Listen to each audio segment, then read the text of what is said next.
Welcome to a new episode of the brand called You. We've brought some incredibly senior professionals, and today I have one very senior professional from the corporate world, Amit Bansal. Welcome to the show. Thank you. Thank you for having me over here. Pleasure. Amit is from Delhi University. He is a chartered accountant, and he's currently the managing director of Corning India. Amit, as a chartered accountant who started in finance, you are now running a very large company. How did you make this transition? And talk to us a little bit about your early days. Sure. So I was brought up in Punjab in a way, and then I came to Delhi University, did my graduation from here, and then went on to become a chartered accountant.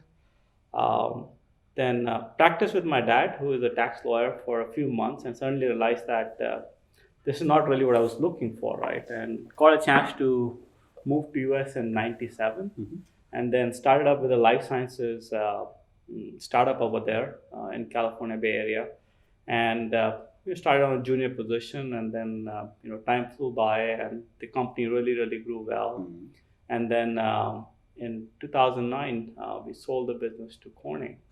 It was a lot of learning for me in the process because when I started with that business in California, it was just 30 employees, one location. And by the time we sold it to Corning, it was about 1,200 employees in 7 global locations. Wow. So it was a very good story to be a part of. And this was Oxygen. This was Oxygen. And I got a lot to learn, which I'll talk about over the next few minutes. But the reason that I went from finance to the business side is because I never limited myself just to the finance piece. In a small startup environment, you have to do a lot of things. You have to wear multiple caps, multiple hats. And I took that as a challenge, right? I would go see a customer sometimes. I would handle a server. I would handle the HR. So, just a small little company, but got a chance to do a lot of different things. Amazing. And then when time came by, when they needed a new leader because of certain issues, they picked me up. They said, you know what, you know the best about this business because you've been with the business for so long. You've done everything that's required, right? So why don't you give it a shot? So, that's how I got to go from reporting the numbers to managing numbers. Wonderful. And running your own P&L. Yeah, running your own P&L, right? Because in a finance role, you're supposed to report, right? So it was a pretty amazing transformation to go from reporting numbers to being responsible and managing the numbers. I agree. I can empathize completely because I started with an MBA in finance, joined ITC, and then within about 6 or 7 years had moved to general management. And it's a very exciting change. Yeah, very exciting. I agree with you. And what were some of your key learnings in this transition? I think the biggest learning is that the responsibilities of being a general manager or a CEO of a business are different than every other role in the company, because he's not only responsible for the people, but also for the business. Correct. And then everything that happens around both people and businesses, right? For me, it was also a little bit of a culture shock going from an entrepreneurial environment into Corning, because the transition happened once the company moved onto the Corning's umbrella. For me, it was also a dual change in a way, because I was moving from a smaller company to a bigger company, and then moving from a finance role to a leadership role of a different stature. In fact, that was going to be my next question. What was it like moving from a small company into such a large environment, into such a big company? Oh, it was exciting on certain days, challenging on certain days, right? Depending on what was happening. Obviously, a big corporation like Corning, right, comes with lots of checks and balances, versus when you're operating in an independent environment, right? You are the boss, you are the owner, right? And you make a lot of decisions which you can independently quickly make. And sometimes, with the checks and balances that the big corporations have, you just have to take some time. That's very interesting. So, from you moved to the Bay Area long time back, you worked for a small company, joined this huge brand, Corning, moved back to India. Tell me, how are multinationals? I mean, there are Indian companies, there are multinationals. How are multinationals changing work culture in India? Um, this is my first job here in a multinational in India, right? I moved to US at a very young age, so never got a chance to see how multinationals were working at that point. Okay. But over my last 7 years here in India, right, I've seen, our company, for example, and other companies that I speak to, right, they're changing a lot of things, right? I think there's maybe 3 or 4 big themes that come out to me. One is trust and transparency. I think there's a lot of transparency that's happening with the younger generation that's coming in, right? Telling them what they need, what the company needs from them. I've also seen a big focus on diversity, for example, right?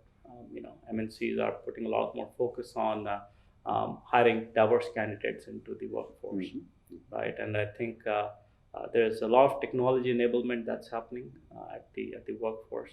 I mean, I think go back 10, 15 years, whether it's a multinational or Indian company or a big corporation, it would be hard for us to imagine people working from home or having flexible hours. Correct. But I think the technology is giving us a lot of chances to give this flexibility to our employees, especially in a environment like Delhi or Gurgaon, where you have lots of commutes, right?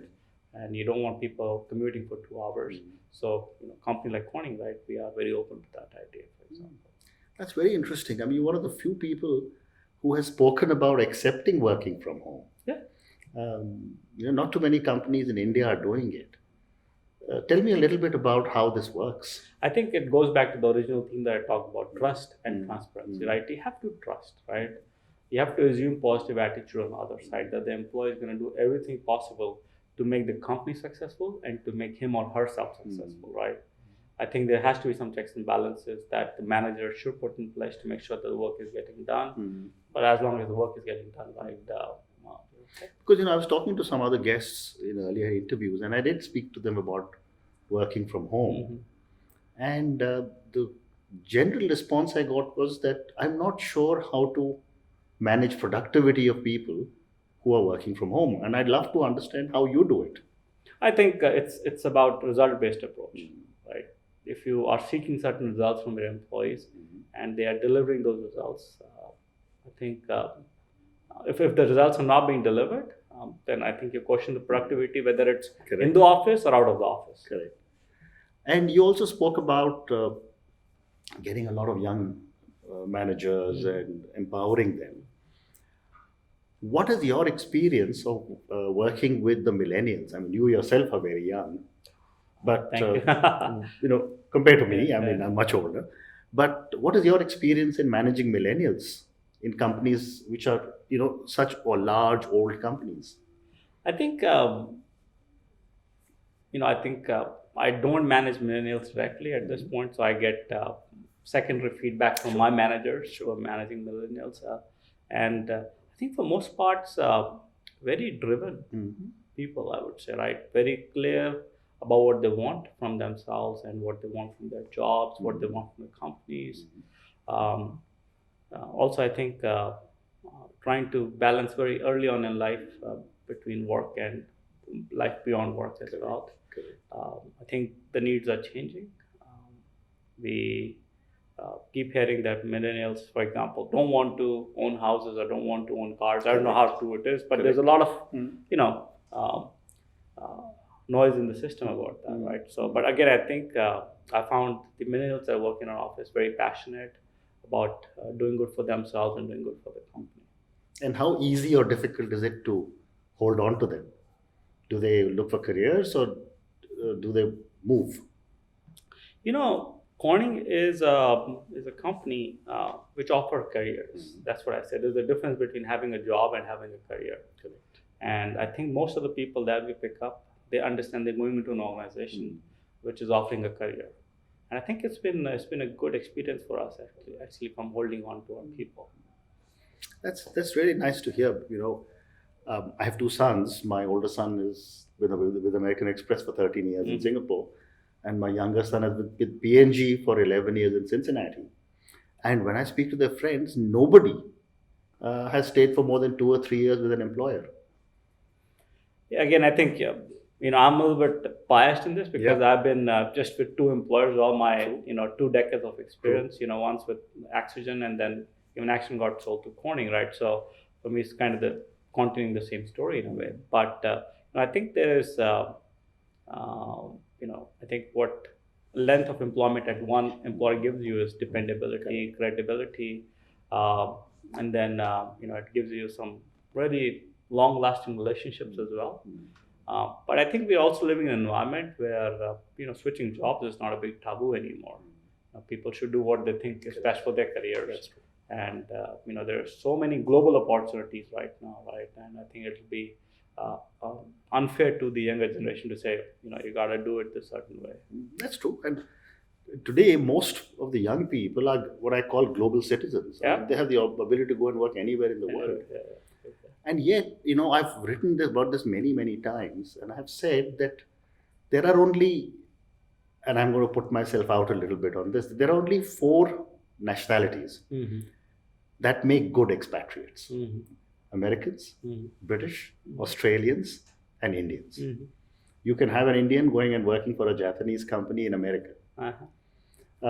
What are your thoughts? What makes Indians so easily adaptable in whichever country they go and work in? So I think the way I look at this is, expats are mostly short-term assignments, right? I think the biggest strength of Indians, for example, is they've been able to establish themselves for a longer period of times in other countries as well, right? So, coming and doing a project for 6, 7 years in a country is one thing, right? But to go and establish yourselves and be successful in another country takes a different being altogether, right? And I think one of the few reasons that Indians become such good expats or foreign citizens, so to say, is because I think first of all, education. One of the better English-speaking population in the world, right? Beyond English-speaking countries, I think that goes very well. And I think the bigger thing is we take our culture with us. We don't go empty-handed. We take our cultures with us. Very well said. And my family, for example, lives in Dallas right now, and we have a mandir which is about 5 minutes away from our house. We have a gurdwara, we have a mosque not so far away. So we've created our own pockets of culture in different countries. I've traveled to many countries, and I don't find a country where you will not find an Indian restaurant in a big city. Absolutely. Right? So it says a lot about the strength of the Indian culture, the big diaspora that's out there working to make their countries proud, their newly adopted countries proud, and making Indians proud at the same time. I think it's just a great mix of great work ethics, English speaking population, plus making sure they don't feel culturally empty when they're in a new country. So I think that helps them assimilate a lot better. So true. So I'll share an interesting anecdote with you. In the early 90s, I just landed in Singapore, and we used to live there. And on the travelator, I found there was a very young Sikh gentleman. Mm-hmm. And I asked him, I said, where are you off to? Uh-huh. And he said, I'm going to Bolivia. Now, in those days, I had not even heard where Bolivia. I said, what are you going to do in Bolivia? And he says, I heard land is very cheap there. Yeah. And I'm going to buy land. Wow. And I don't know where he is, but I was telling somebody, I'm sure by now he owns 5,000 hectares of land. Yeah. And is a very, very prosperous farmer there. It's amazing. Fully agreed. So, one more question before I move to Corning. You said that you've been only with 2 companies. You've been with Corning for many, many years. What are the advantages of staying with one company versus jumping every few years? I think I answered that question a few minutes ago, but for me, I think there's probably no big pros and cons for either of the 2 approaches, right? It is about what the individual is wanting from their job, from their career, right? But whether you stay with one company or you stay with multiple companies during your career, there is no shortcut to success. Mm-hmm. You can be useless sitting in one company and not grow yourself or the company, or you can be, very agile and very successful moving companies. And the reverse is also true, right? Sure. And so for me, I think it just depends on the individual, the kind of company he is working for, he or she is working for. In a tech environment these days, there's so many startups, for example, right? People want to have different technology experiences. Can you get all technology experiences in one company? Maybe no. If you need a different technology experience, you need a different culture experience, you jump to another company that will give you a better opportunity, right? So you hone your skills moving from one company to another company, and it gives you a different sense, right? Versus staying in one company. But if it gives you a progressive path of success in form of enrichment of yourself as an individual, as a professional, plus giving you added responsibility, I don't think there is any harm in either of the two approaches. Thank you. So moving to Corning, from Gorilla Glass to television screens to fiber optics. I remember when I met you, I didn't even know Corning was so big in fiber optics. Talk to us about the various businesses of Corning. Sure. So Corning is world's one of the leading innovators in material sciences, right? We've been around for 160 years. Wow. So for a company to stay alive for this long, 160 years, you must be doing a few things right. I think what we believe is we have three things which go very deep into our ecosystem. One is a sustained investment in R&D. You have to innovate all the time to remain relevant. Correct. And then it's backed up by a unique combination of material and process innovation. And then we use both of these things to develop very deep and trusted relationships with our customers, who themselves are industry leaders, right?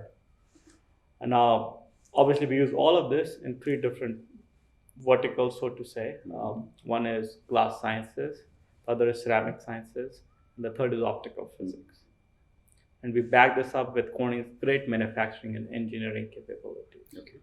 So today we have about 70 plants across the world and more than 50,000 employees. Wow. So that's our global, situation on how we are structured and what we do as a company. Now coming to India, we've been in India since early 80s, and we've grown very nicely with how India has grown. Our investments in India are very well positioned to take us to the next step as India grows. So I'll talk about our contributions in India. So Corning Optical Communications, which provides fiber, cable, and connectivity products to the world. We are also providing similar products here in India to connect India. So all the fiber optics that are going into the ground. We are a major player in the market from that perspective. Right from the earliest deployment of fiber cable in 80s, that came from Corning in India, to providing enterprise network solutions today. We're doing everything to connect both Indian businesses and people. When we saw the telecom revolution happening in India, we actually took the big bold step of setting up Corning's first manufacturing footprint in 2012 by investing $100 million in Pune to set up this fiber optic manufacturing facility. Now, as we look forward, we see some very attractive programs from the government, like BharatNet and smart cities. That will definitely use more fiber. Along with that, you have a lot of new technologies which are on the horizon, like 5G, FTTH. We talk about them, we hear about them. I think we'll continue to provide future-proof solutions to the optical communications world here in India. Our next big business is Corning Environmental Technologies. For 25 years, we've been a big partner of the automotive industry here in India to provide products for emissions control. Corning, with its expertise on both materials and the process, we invented a product called cellular ceramic substrates and the filters, which are being provided to both passenger cars and trucks and buses here in India to provide Just for the understanding of all our young and I'm going to come to in a layman's language. What exactly does These are ceramic bricks, so you can say, right? And they go into trucks and buses and passenger cars. And what happens is when the exhaust exhaust happen from the tailpipe. Mm-hmm. They basically filter out the I see. gases and Okay. the particulate matter. Okay. Right. Now, as India moves to the next level of regulation next year, with BS6 coming in April 2020, we see a great opportunity for Corning to keep on providing new innovations and products for this market. We've grown very nicely in this business as well.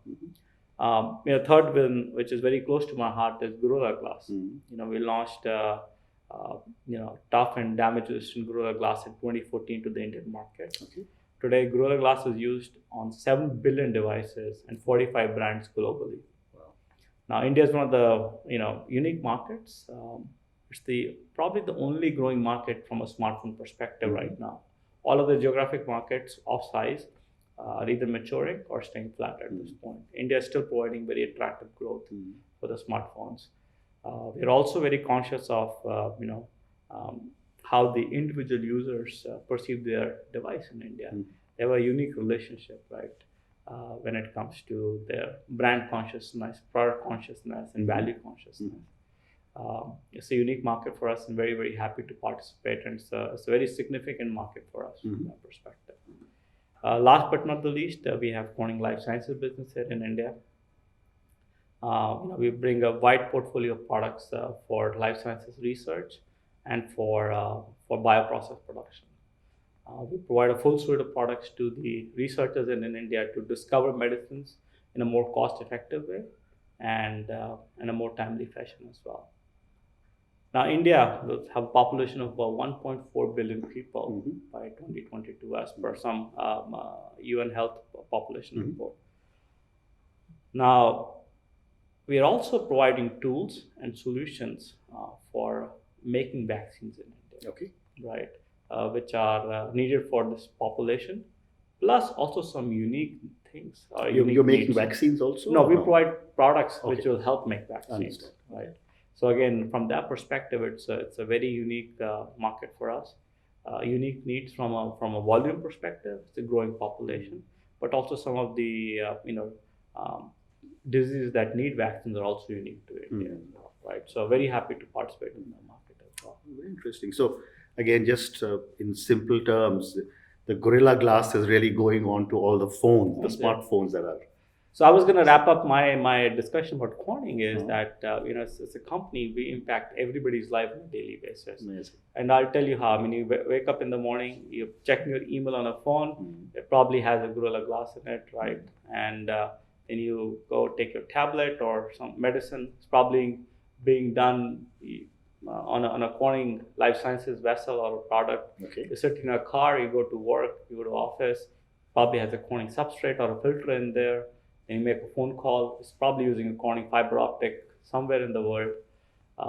You're watching TV, it probably has a Corning display glass in it, right? So without even telling the world, we are impacting so many people. Touching everyone all the time. That's amazing, fantastic. I mean, I didn't know it, and I'm sure, we are watched by close to 600,000 people every month. And I didn't know that, how much Corning touches. So let me move to some personal questions with you. And, first question I have is, what is the secret of your success, at such a young age, running such a large operation? I'm a firm believer in one principle that in order to succeed, you need to be working for the right company at the right time, and above all, for the right person. Correct. And then you need to top it up with a lot of hard work. Correct. Right? There is no shortcut to success. Hard work is the only key to success. And I think I take a lot of pride in, if I look back at my career for over 2 decades, is I was very, very lucky to have worked for the right company with the right manager, and then I never shirked from hard work. Right, I'm a road warrior in a way, right? At least in my previous life, I was always on the road, sacrificed my life, my family life for a certain period of time, right, to be successful. And then learning on the way all the time. When I moved to US, right, even though I went as a finance person, but I saw that technology will be the next wave of evolution for business. Correct. So I actually put myself through education over there. Went learned ERP systems, learned networking technologies. So it was you have to learn all your life, right? When the moment you say Correct. I am learned now, the downfall starts. True. And how do you, you said you were a road warrior and worked very, very hard. How do you manage work-life balance now? Um, I just wrote a column about this for my teammates actually, and I'll narrate a few things that I think which are very, very important. I think first of all, you have to understand both of the things are important: Correct. work and life beyond work. Correct. One can't exist without the other, right? And I mean, I think the life beyond work can exist once you decide to retire. But as long you are productively working, then both need to coexist. Correct. The important thing is to figure out the balance between the two, right? And I think for me, the critical thing in that is figuring out how do you manage your time, right? I think there's a difference between managing time and managing your time, right? And I think over the last few years, I've learned a little bit about that. What is the difference between the two? I think managing time is taking it just as it comes. Okay, I'm going to do this, I'm going to do this, I'm going to do this, right? Versus managing your time means you are getting ready for your time beforehand. So as an example, right, I'm always looking at my calendar a day before. Before I am, going to switch off work, it's a practice for me that for next day, I want to look at my calendar and see how my day is placed, what are the things I need to do, versus just letting it come to you, right? I actively manage my own time. That's very well said. Right? And then, making sure that you have the priorities correct. So when you move at work, you know how you're managing your time. You are also at that there comes a time, 5 o'clock, 6 o'clock, whatever your time is to wrap up work, right? Just switch off, leave work to work, then come home to home, right? And then So you don't bring your work home, your smartphone. No, I mean we do. I don't think so. We live in a world where we can be totally switched off. Correct. There has to be connectivity to the world because emergencies do happen, right? Both at office and work, at home, right? So if you are at office and something happens at home, you will drop everything and go home. You will not say, I'm in a pocket, I will not do anything. Similarly, when you're at home and something happens. But again, I think the key is planning. The other thing that I feel very important is to make sure that you are who you are because of your families and friends. So develop and nurture those relationships. Don't ignore them. Then I also believe, very highly in fitness. I think you have to be a corporate athlete. If you're not physically fit, you will not be able to do justice to either of the two things. So, Absolutely. So please dedicate time to that, and I think everything else will sort around it.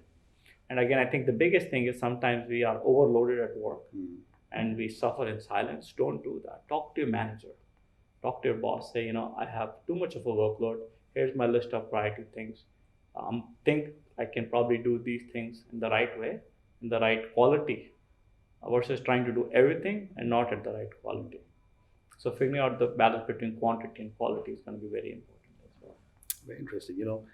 You answered my last question, which would have been what is your advice to young people, but I think that's some great tips. So I'm going to come to my last question. And this question I ask every guest because a lot of people who view our shows write into us and they say that we didn't realize that successful people can have failures.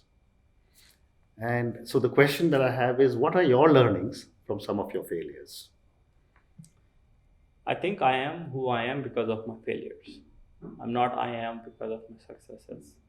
I think the biggest opportunity that everyone has is to learn from the failures. So I think I was thinking about this, and for me, the biggest failure was to disown my own body.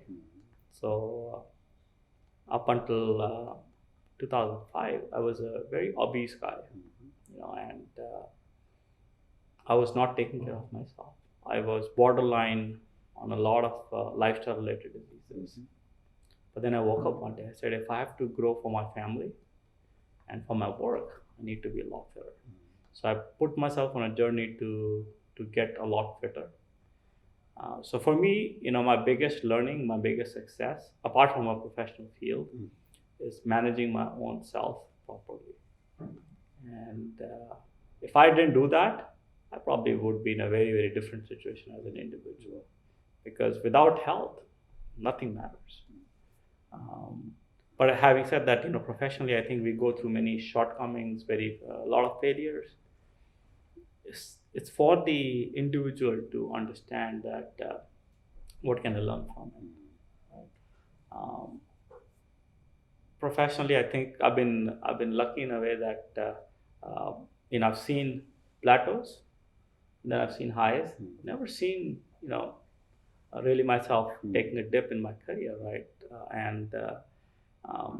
But for me, I think learning the people piece is very important. How to deal with people, how to manage people, especially for me, right? Coming from a small company environment and moving into a company which had at that point 30,000 plus employees, it was a big culture shock, and I failed myself so many times from a people perspective. But then I had a great boss at that point, and she told me, how to do things and how to manage yourself in a very big organization. So I learned. When we sold our business to Corning, there was about 1,200 employees, a lot of senior management, right? I would say maybe, I can count the number of managers who survived the big company culture, right? I can count them on my fingertips, right? So people who learned the culture, they survived. Wonderful. Wonderful. So Amit, thank you very much. This has been an absolutely incredible interview with you. I wish you lots of success. I wish Corning lots of success. Thank you so much. And I look forward to chatting with you again sometime. Thank you so much for having me over here. Thank you.